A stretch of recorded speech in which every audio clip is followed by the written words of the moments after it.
भंवरी देवी के कातिलों को हो फांसी की सजा। ये मांग लगातार लोहावट क्षेत्र की तरफ ग्रामीण उठाते नजर आ रहे हैं भंवरी देवी को न्याय दिलाने के लिए। जैसा कि आप जानते ही हैं कि भंवरी देवी को न्याय दिलाने के लिए पूर्व विधायक कृष्णाराम बिश्नोई लगातार लोहावट थाना क्षेत्र के बाहर धरने पर बैठे हैं। उनके साथ हजारों लोग उस धरने में शामिल हो रहे हैं और परिवार के लोग भी भंवरी देवी के यहाँ पर शामिल हो रहे हैं, जिसमें पिता, पति और उनकी बेटियां भी इस धरने में समय समय पर शामिल हुई, अपनी मौजूदगी जताई और उसके बाद न्याय की मांग तेज हुई। इस बीच हमारी टीम का सवाल यह था कि पूर्व विधायक कृष्णाराम बिश्नोई पर तो पहले यह आरोप लग रहे थे कि वो अपनी राजनीति चमका रहे हैं, पिछला चुनाव हार गए थे, तो शायद इसी कारण की वजह से वो पॉलिटिकल इन्वेस्टमेंट कर रहे हैं। लेकिन उनकी सीधी मांग है कि आप आरोपियों को जेल की सलाखों के पीछे डालो, आरोपियों को पकड़ो और भंवरी देवी के परिवार को न्याय दो। हम धरने से उठ जाएंगे, इसमें कोई राजनीति नहीं है। जबकि बीजेपी के भी कई नेताओं द्वारा ये बात रखी गई थी, जैसा कि आप जानते हैं। इस बीच हमारे टीम का सवाल यह था कि क्या पूर्व विधायक कृष्णाराम बिश्नोई का धरना तब तक है जब तक भंवरी देवी के कातिलों का पता नहीं चल जाता, या तब तक है जब तक भंवरी देवी के कातिल जेल की सलाखों के पीछे नहीं चले जाते, या तब तक है जब तक भंवरी देवी के कातिलों को फांसी की सजा का ऐलान नहीं हो जाता।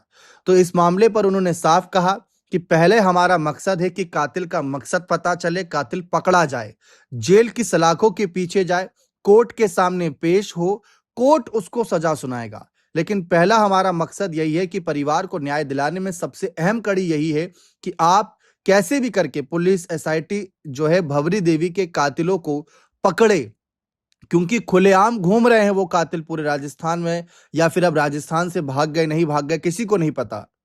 तो कातिलों का पकड़े जाना बहुत जरूरी है। इस समय में कातिल पकड़े जाएं, ऑन रिकॉर्ड उनका नाम चढ़े, फिर कोर्ट के सामने पेश होंगे तो बाकी काम कोर्ट अपना कर ही लेगा। लेकिन इस बीच फांसी की सजा हो, ये मांग लगभग उठाई जा रही है, क्योंकि भंवरी देवी की जिस तरीके से दयनीय स्थिति में, सोचिए सोते वक्त में हमला, तो ये बहुत गंभीर आरोप था, बहुत दुखद घटना थी, पूरे राजस्थान को हिलाकर रख दिया।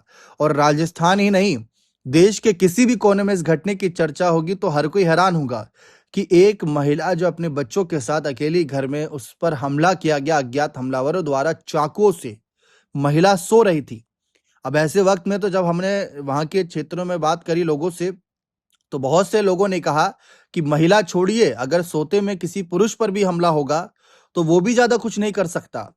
क्या कर लेगा, आधी नींद में व्यक्ति रहेगा, रात का समय, आधी रात का, बच्चे हैं घर में अकेले, वो अंधेरा चारों तरफ, क्या कर लेगा कोई, कितना ही कर लेगा। तो बहुत दुखद घटना थी। इस घटना का एक मिसाल ये बनना चाहिए कि कातिलों को फांसी की सजा हो। अब देखते हैं इस मामले पर क्या आरोपी पकड़ा जाता है, अगर पकड़ा जाता है तो क्या सजा मिलती है, क्या नहीं मिलती, वो तो एक चर्चा का विषय है। फिलहाल आपको क्या लगता है इस मामले में, क्या कोई बड़े नाम हैं जो छुपाए जा रहे हैं? अपनी राय कमेंट सेक्शन में अवश्य दीजिएगा।